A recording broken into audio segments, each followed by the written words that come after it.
छत्तीसगढ़ में त्रिस्तरीय पंचायत चुनाव के लिए वोटिंग शुरू हो चुकी है। 3 बजे तक मतदान किया जाएगा। अलग अलग जगहों से लोग पहुंच रहे हैं, अपने मताधिकार का इस्तेमाल कर रहे हैं। गांव की सरकार के लिए ये वोटिंग जो की जारी है। 26 ऐसे जिले छत्तीसगढ़ में जहां पर इस वक्त मतदाता अपने घरों से निकलकर वोट कास्ट कर रहे हैं। आपसे भी ये अपील कि अगर आपके क्षेत्र में है मतदान तो घर से बाहर निकलिए, वोट जरूर कास्ट कीजिए, क्योंकि ये सबसे ज्यादा महत्वपूर्ण हो जाता है मतदान के लिए।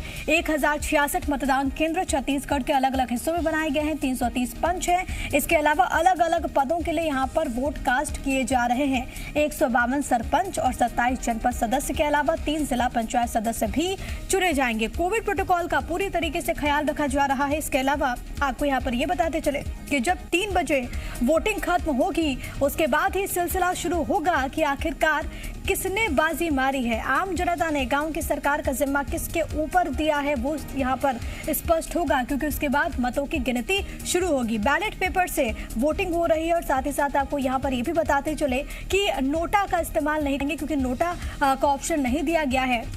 अलग अलग जगहों पर तमाम तरह के इंतजाम किए गए, चाहे वो कोविड के मद्देनजर हो, इसके अलावा सुरक्षा के मद्देनजर हो। संवेदनशील और अति संवेदनशील बूथों को यहाँ पर चिन्हित किया गया है। खासतौर पर वो इलाके जो कि नक्सल प्रभावित हैं, वहां पर विशेष तौर पर अतिरिक्त बलों की तैनाती की गई है। तो इस वक्त की बड़ी खबर, अलग अलग जगहों पर वोट कास्ट किया जा रहा है। और आपको यहाँ पर ये बताते चले कि 2 घंटे का वक्त बीत चुका है। सुबह 7 बजे से वोटिंग की प्रक्रिया शुरू हुई और अब 9 बज रहे हैं, तो यानी कि 2 घंटे का वक्त पूरा हो चुका है। और अलग अलग जगहों पर जो वोटर्स हैं, जो मतदाता हैं, उनमें गजब का उत्साह देखने को मिल रहा है। कई सारे मायने इसके हो जाते हैं और इसी वजह से तैयारियां भी पुरजोर तरीके से, हालांकि दलगत आधार पर तो चुनाव नहीं होते, लेकिन अप्रत्यक्ष रूप से पार्टियां जरूर समर्थन देती हैं कैंडिडेट्स का।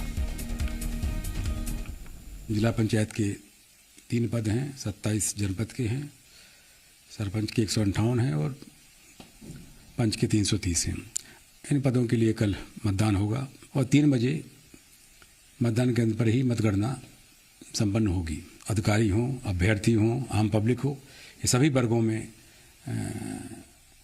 एक विश्वास के साथ में मतदान की कार्रवाई संपन्न हो, इसी बात पर पूरा फोकस है। जानकारी में किसी कोरोना पॉजिटिव मतदाता ने अपना इच्छा जाहिर नहीं की है, लेकिन वो कर सकते हैं, आज शाम तक कर सकते हैं, कल भी कर सकते हैं, लेकिन उनको मतदान अवश्य करने दिया जाएगा। किंतु जो एक प्रक्रिया है उसका पालन करना होगा। हम भी अपने मतदान के दल को, पूरे अधिकारी कर्मचारियों को पीपी किट में वहाँ उपस्थित रखेंगे। वहीं मुंगेली जिले में त्रिस्तरीय पंचायत चुनाव के लिए वोटिंग चल रही है। 3 बजे तक यहां पर वोटिंग के बाद मतदान केंद्र पर ही काउंटिंग होगी। जिले में अलग अलग पंचायतों में 1 जनपद सदस्य, 4 सरपंच और 9 पंचों के लिए उपचुनाव हो रहा है। सुरक्षा के लिहाज से जिला प्रशासन ने कड़े बंदोबस्त किए हैं। कोरोना काल को देखते हुए मतदान केंद्रों पर लोगों से कोविड-19 की गाइडलाइंस के पालन की अपील की गई है। तो कई जगहों पर आम चुनाव हो रहा है, कई जगहों पर उपचुनाव हो रहा है। मुंगेली की बात करें तो यहाँ पर भी तमाम तरह के इंतजामात किए गए हैं। अलग अलग पदों के लिए लोग पहुंच रहे हैं, अपने वोट को कास्ट कर रहे हैं। कई तरह के ऐसे मुद्दे जो कि लोगों से जुड़े हुए हैं, जिसको ध्यान में रखते हुए वो अपने मताधिकार का आज इस्तेमाल कर रहे हैं।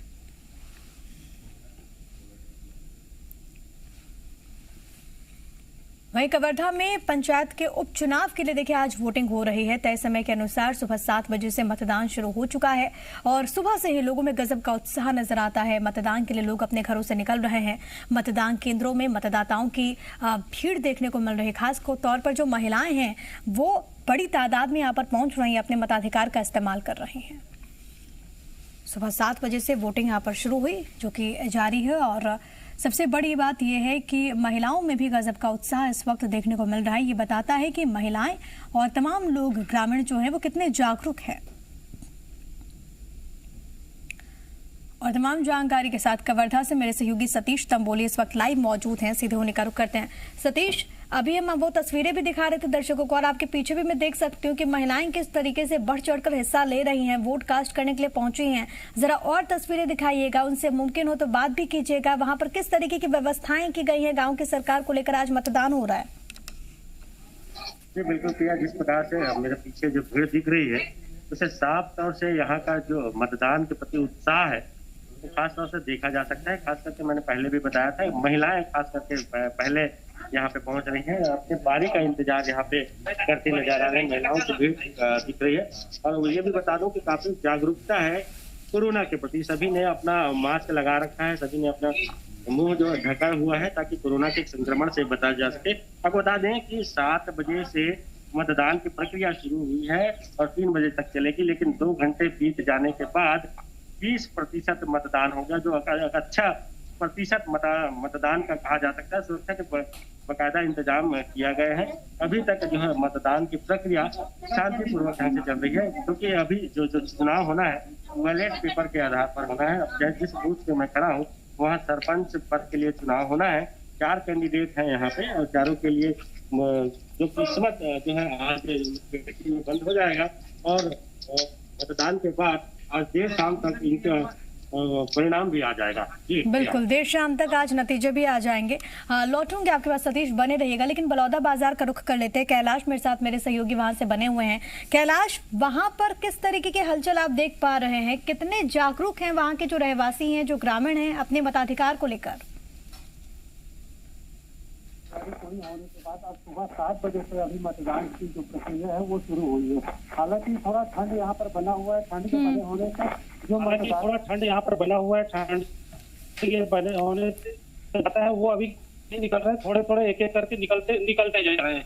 और यहाँ मैं अभी खड़ा हूँ सूपाबाटा के जो मतदान केंद्र है वहाँ पर लोग यहाँ पर पहुँचना प्रारंभ कर दिए हैं। व्यवस्थाएं पूरी हो चुकी है और जो मतदान की प्रक्रिया है वो शुरू हो गया है। ठीक है, मतदान की प्रक्रिया वहां पर भी शुरू हो गई है। जिस तरीके से कैलाश आप जानकारी दे रहे थे, हालांकि वो तस्वीरें हम नहीं देख पाए, शायद यहाँ पर कुछ तकनीकी खामी होगी। लौटूंगे आपके पास, लेकिन सतीश मैं आपके पास आना चाहूंगी। और जिस तरीके से आपने कहा कि शुरुआत के 1-2 घंटे में 20 से 30% मतदान होना, ये जाहिर तौर पर ये बहुत अच्छा मत प्रतिशत भी हो जाता है और बताता है कि लोग कितने जागरूक हैं। कौन कौन से ऐसे मुद्दे हैं जिसको लेकर वहां पर पहुंचे हैं ग्रामीण अपने मताधिकार का इस्तेमाल करने? देखिए, गांव में जो मुख्य मुद्दा होता है विकास का होता है, मूलभूत सुविधाओं का होता है। गली का अंकृतीकरण हो गया, पेयजल की व्यवस्था हो गया, शौचालय की व्यवस्था हो गया, आवास की व्यवस्था हो गया। इन तमाम मुद्दों पर यहाँ जो है अपने जनप्रतिनिधि का चुनाव होता है। और चुनाव के पहले भी जो जनप्रतिनिधि होते हैं अपने मतदाताओं को लगातार इसी वादे, इसी विश्वास को लेकर उनके पास जाते हैं और उनके पक्ष में मत करने की अपील करते हैं। और यही इस बात के लिए जो भीड़ उमड़ रही है, इसी वादे को अपने जनप्रतिनिधि को चुनने के लिए आज यहाँ पर भीड़ देखने को मिल रही है। और खासा उत्साह लोगों के रहा है। आप देख पाएंगे कि मजबूत पर लगातार भीड़ आ रही है। आपको बता दो कि गांव का मामला है, गांव में सभी लोगों का कहना है कि मताधिकार का प्रयोग करते हैं और उसके बाद खेती बाड़ी का काम करने चले जाते हैं। यही बात है कि लोग मताधिकार है और 3 बजे का वक्त है और 3 बजे के वक्त से पूरा मताधिकार का प्रयोग यहाँ कर सकेंगे। ठीक है, लोग जागरूक हैं और वहाँ पर तमाम तरह की व्यवस्थाएं भी देखने को मिल रही हैं, सुरक्षा के लिहाज से भी, और कोविड गाइडलाइंस को फॉलो भी वहाँ पर कराया जा रहा है। खबरों में बने रहने के लिए आप हमारे फेसबुक, ट्विटर और इंस्टाग्राम पेज को फॉलो कर सकते हैं। लेटेस्ट अपडेट के लिए आप हमारे यूट्यूब पेज को सब्सक्राइब भी कर सकते हैं। और हाँ, बेल आइकन पर क्लिक करना न भूलें।